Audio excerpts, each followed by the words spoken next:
Ya Allah, ampuni saya ya Allah. Mohon jadikan ringan hisab keluargaku, dan jangan jadikan ya Allah maksiat yang aku kerjakan menular kepada keluargaku. Ampuni aku yang mungkin karena salahku istriku banyak berbuat maksiat.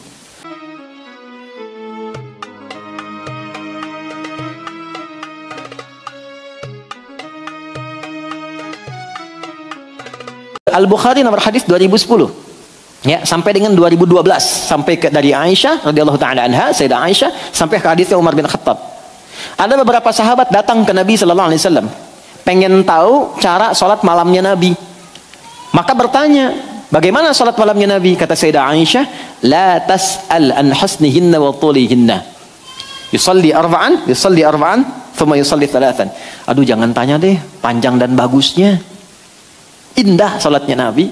Kalau dengan saya biasanya 11 rakaat 4-4-3. Di tempatnya Sayyidah Maimunah 11 rakaat 2-2-2-2-2, ujungnya 1.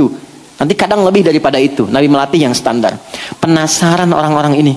Abdullah bin Mas'ud radhiyallahu taala anhu, Ubay bin Ka'ab radhiyallahu taala anhu, dan beberapa yang lain. Besoknya ketika tidak dengan di rumahnya, mengikuti Nabi malamnya, ikut tahajud di belakang Nabi. Benar kata Sayyidah Aisyah. Rakaat pertamanya 100 ayat Al-Baqarah. Dikira akan ruku, ternyata tidak. Disempurnakan Al-Baqarah 286. Dikira akan ruku, udah siap-siap, nyambung Ali Imran. Rakaat pertama. Dikira akan ruku, nyambung An-Nisa sampai ayat 176, 5 juz 4 halaman. Baru habis An-Nisa, ruku, Allahu Akbar. Besoknya gak ikutan lagi tuh. Tapi ini menunjukkan kebolehan salat berjamaah, tahajud untuk melatih diri, mendapatkan kekhusyuan, mendapatkan bacaan yang menenangkan. Nah, saya mau katakan nanti kalau ada yang tanya, apa dalilnya tahajud berjamaah? Anda sampaikan, hadis riwayat fulan, nomor sekian, oh sekian. Ayatnya Quran surat sekian, surat sekian. Tahu dari mana? Udah tanya Ustaz Adi. Ada dalilnya ya? Jadi nggak semua kita tempatkan, nggak ada dalil, nggak ada contoh, nggak dikerjakan. Tidak, ada skemanya. Nah, nanti kalau sudah siap, bangun, ambil wudhu, usahakan di rumah.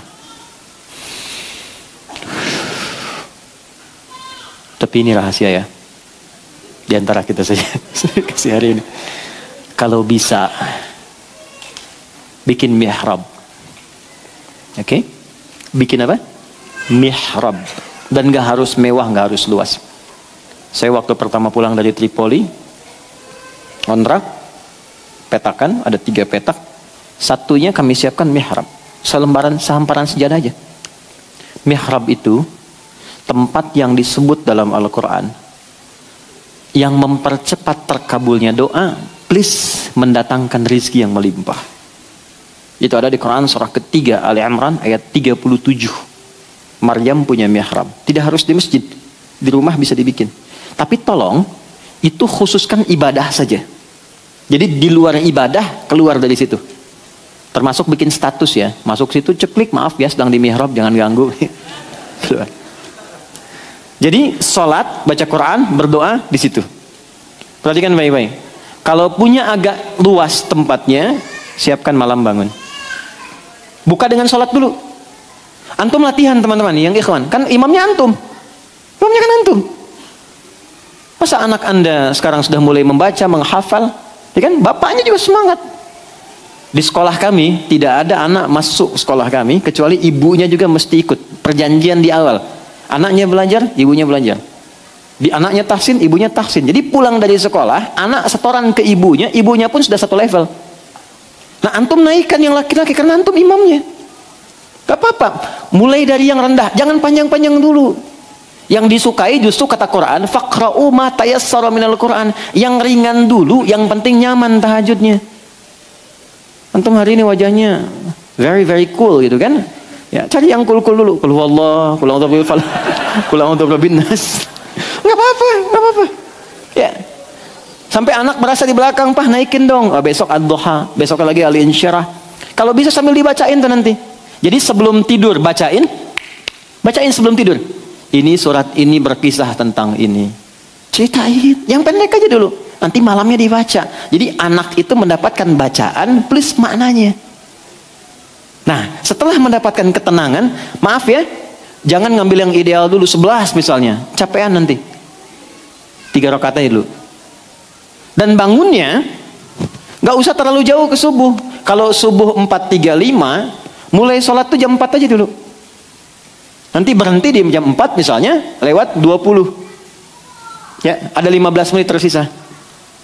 Supaya nggak terlalu jauh dengan subuh. Bangun jam 2, sholat jam 3, tidur lagi setengah 4, bangun jam 6. Nggak ideal. Pepetin dulu ke subuh. Jurusnya tuh pepetin ke subuh. Supaya saat bangun nggak terlalu jauh ke subuh jaraknya. Begitu sudah mendapatkan kenikmatan dalam sholat, jiwanya tenang. Ini yang saya maksudkan. Kita cepat masuklah ke sini sahar.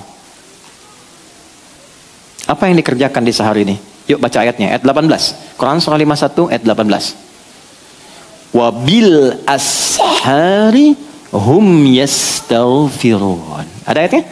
Oke ya, Quran surah 51 ayat 18. Wabil ashari hum yastaghfirun.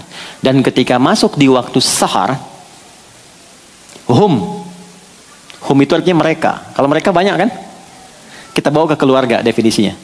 Dan ketika masuk waktu sahar, keluarga itu kompak yastaghfirun, mengoreksi diri, bermuhasabah, bermohon kebaikan kepada Allah.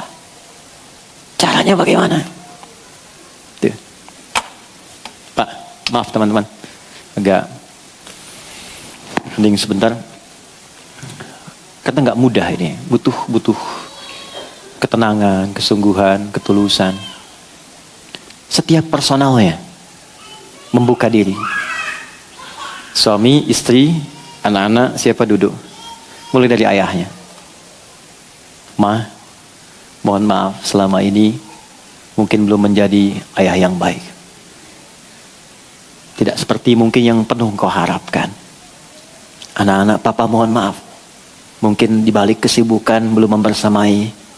Banyak hal-hal yang kalian inginkan belum papa penuhi.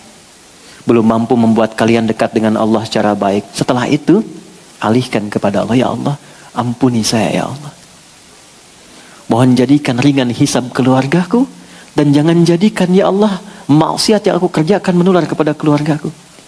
Ampuni aku yang mungkin karena salahku istriku banyak berbuat maksiat. Ampuni yang mungkin karena salahku anak-anak jauh ya Allah. Anak-anakku jauh darimu. Mintakan ampunan kepada Allah dalam suasana waktu itu. Demi Allah beda dengan sekarang. Di waktu itu ketika Anda ucapkan demikian terbuka kepada keluarga. Dan mohon petunjuk kepada Allah. Datanglah sakinah di situ. Dan pada saat yang bersamaan datang rahmat. Lalu istri menyusul. Pak, mama juga minta maaf. Selama ini banyak berbuat salah. Banyak berbuat hal yang tidak penting dalam hidup. Anak-anak mama mohon maaf. Yang paling indah itu ketika anak Anda mengatakan. Bahkan sekecil Pak, mohon maafkan Anda selama ini kurang baik sama mama dan papa. Kurang rajin sholatnya, kurang banyak doanya. Demi Allah, ketika semuanya sudah berkata lalu duduk mengatakan, ya Allah ampuni kami ya Allah. Ampuni kami ya Allah. Sayangi kami ya Allah, astagfirullah, astagfirullah. Duduk semua. Enggak ada di waktu itu kecuali malaikat, hadis sahihnya mencatat dan mengatakan, setiap yang kamu mohonkan, jika engkau minta ampun, Allah langsung ampuni. Hadis qudsi. Ghafartulak, aku ampuni semua dosamu, engkau minta, aku jawab semua doamu. Anda bisa kerjakan di semalam aja. Enggak percaya malam ini kerjakan. Lihat hasilnya setelah itu. Bedakan rasanya, rasakan bedanya, pasti akan terasa bedanya. Dan ini bukan teori, ini perintah, ini anjuran. Anda nggak percaya silakan. Anda membiasakan begitu setiap menjelang subuh, tenang keluarga, terbuka semua. Walaupun mungkin awal-awalnya seperti canda. Mama mohon maaf ya Pak, banyak salahnya. Emang ya, ini awal-awal, tapi setelah itu suasananya kan lebih enak, lebih enak gitu. Nah di situ nanti lebih enak dengan anak-anak nyaman. Dengan orang tua juga hubungan baik gitu. Semuanya cair. Ambil sedikit aja semak. Walaupun cuma 5 menit. Coba lihat setelah itu apa yang terjadi. Ini pahalanya bukan hanya tinggi. Nanti di surga ditempatkan di tempat yang terbaik. Dan itu senilai dengan orang yang salatnya khusyuk. Senilai dengan orang sedekah. Senilai dengan orang sabar. Di ayat Quran surah 3 ayat 17. As-sabirina was-sadiqina wal-qanitina wal-munsiqina wal-mustaghfirina bil-ashar. Orang yang rajin istighfar di waktu sahar itu, Allah kuatkan dirinya setara dengan orang sabar. Nanti kalau ada kesalahan di rumah, anak salah, nggak cepat dimarahin. Karena tadi sering koreksi, diterima itu. Suami salah nggak dieksplor. Ya. Kenapa papa begini? Emang kenapa? Tuh. Enggak. Salah. Oh iya. Ya Allah. Bimbing suami saya. Ya Allah bimbing istri saya. Sama. Ketemu. Gelombangnya sama. Wal qanitina. Ke sholat lebih khusyuk. Wal munfiqina. Rizkinya lancar. Karena saling mendukung. Suaminya mau berangkat. Istri SMS.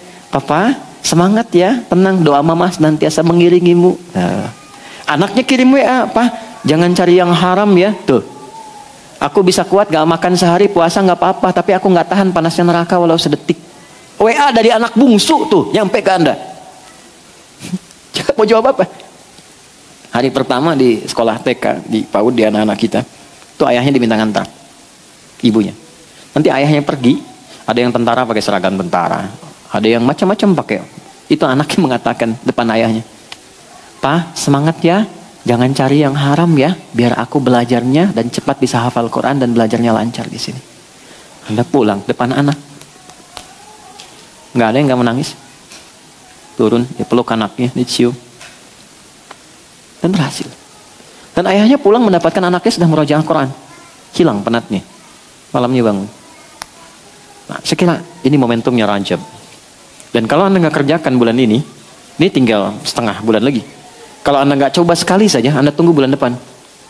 Nggak ada momennya, bukan Rajab lagi. Kalau Anda bisa kerjakan sekarang, bisa optimalkan, maka kemuliaan di bulan ini, latihannya kita bisa optimal. Nggak ada waktu yang tidak bermanfaat. Setelah itu apa? Kita bawa latihan lewat sholat. Karena itulah perintah menerima sholat adanya di bulan Rajab.